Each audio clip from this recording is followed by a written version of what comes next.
Hi, Becky here from Haynes Bee Farm. So today I thought I'd do a quick video on how to set up for queen rearing and the Nicot system that we use to raise our queens here at Haynes. So I thought I'd do a little bit of the equipment we use today. I'm hoping, if the weather's all right, that next week I will start grafting. Fingers crossed, because I can't wait to get back into it. Now I'm in my shed here at the queen rearing apiary. I just want to get started. So been over here today just checking out my breeder queens, doing some hygienic testing on them. So I thought I'd make the most of being over here and do a little video for everyone. So the Nicot system comprises of several different parts. So if I start with the frame that we put into a queenless starter, and then go for the components on there. So this is our frame that we use. It has 20 brown Nicot sockets. Here is an example.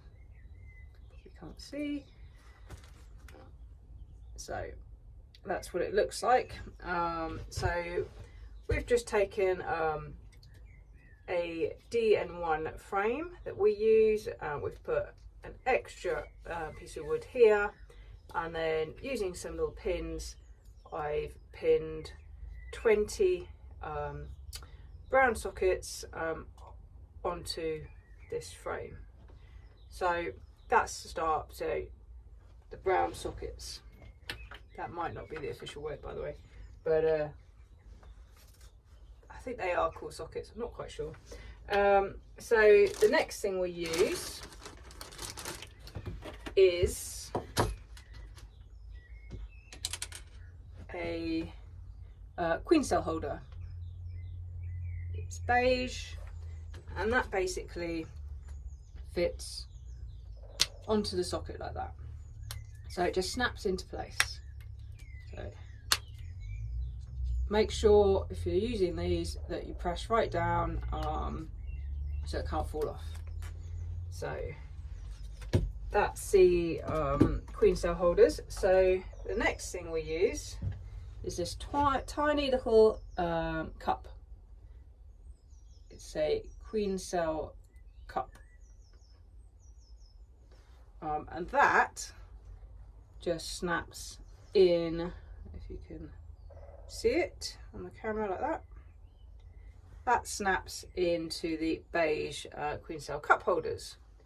So the way that works is the whole thing snaps onto there. So you've got the brown socket which stays attached to the frame, and then you put the queen cell cup holder on with the queen cell cup in it. So when I graft, I use a grafting tool. I use these little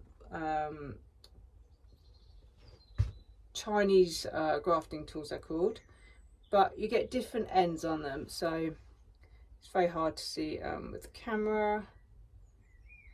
Probably not going to be able to do it, but the end here is made of bamboo, or the ones I use. So you get ones with a plastic tip and a bamboo. I prefer the bamboo.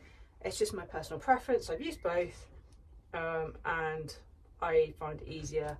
So it has a spring in it there, and when you graft, which I'll do a video when I start queen rearing, you basically pick up the tiny C-shaped larvae on the very end in the cell, dip it into the cell, and then when you place this into the tiny queen cup, you put it in and then press the end down, and it releases the little larvae into the cup holder.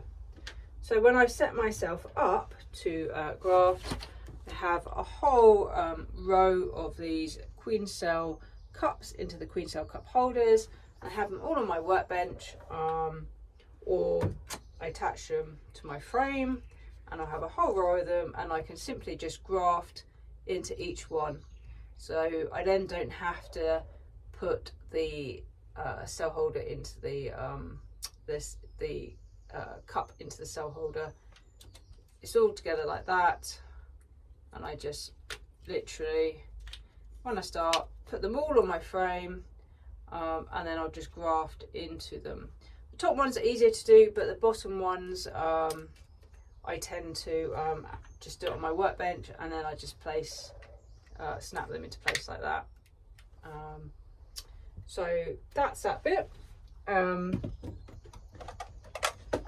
So like I mentioned, you've got the Chinese grafting tools to graft with. You can also use a metal grafting tool as well. It's a metal one, so it's hard to see on the camera.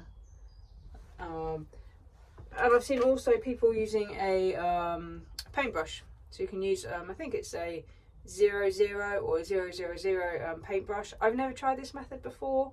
I thought I'd try it this year. Not sure how I'll get on, but it's very fine at the end.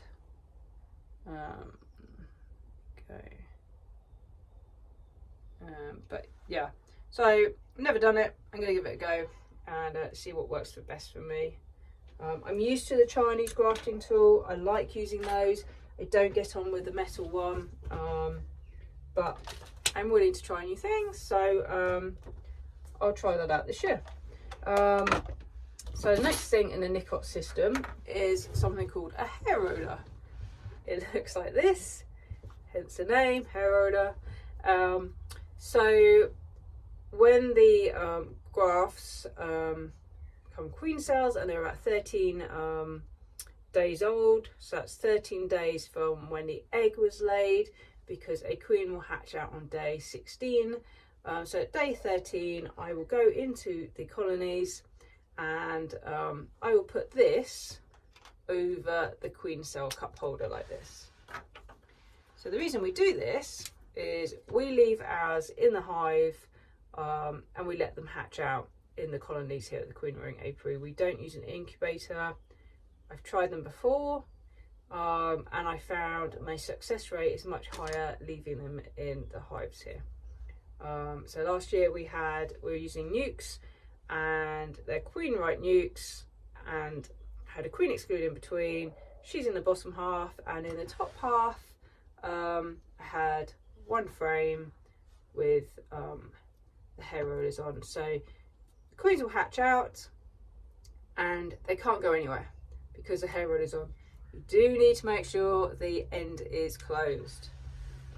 I have had ones before, I haven't double checked, they have a little lid like this, and one's hatched out, and the first queen to hatch out will then unfortunately then kill the other queens. You do not want to make that mistake twice. So always double check once you put your hair rollers on that they have lids on the end, they're closed firmly, and then day 15, 16 I will go in and check, and if they've hatched out then I can then remove them from the frame, and then we can take the queens to our mating yards. So that's the Nicot system very briefly and how we use it. So the other thing that I find really handy is I have made these cell tracker little cards, and they're really great for me because I can record the breeder queen that I've used, my grafting date, day 13, so I know when to go and put the hair rollers on, the hatch date, the batch number, and I also put how many grafts were accepted, so I can keep a record of that, and I also write down the finisher number. It probably isn't necessary, but I like to do that. So I love this method. I took this method from Ian Stepler, the Canadian beekeeper, from watching all of his YouTube videos. I thought it was brilliant little thing to use. So I basically made my own little cards up. I've adapted it over the years onto what I want to record on there, and I put those on every time the grafting frame goes in, so this card will follow that frame right through to the end. So that's really useful for me. I also have a chart on my wall. which then records my batch numbers, the breeding queens I've used for that batch number, whether they're local buckfast queens, and also the weather, because you know, in June, if we have a June gap, I then can know actually something wasn't quite right. The weather, you know, was rainy and the queens weren't getting out and getting mated. So, you know, what went wrong with that batch? So having my chart means I can just record those details and look back on it, you know, when I do a bit of analysis at the end of the year. So that's really useful, one thing I use. So watching other people's YouTube videos, just get us ideas when you're doing things like queen rearing, tips from other people,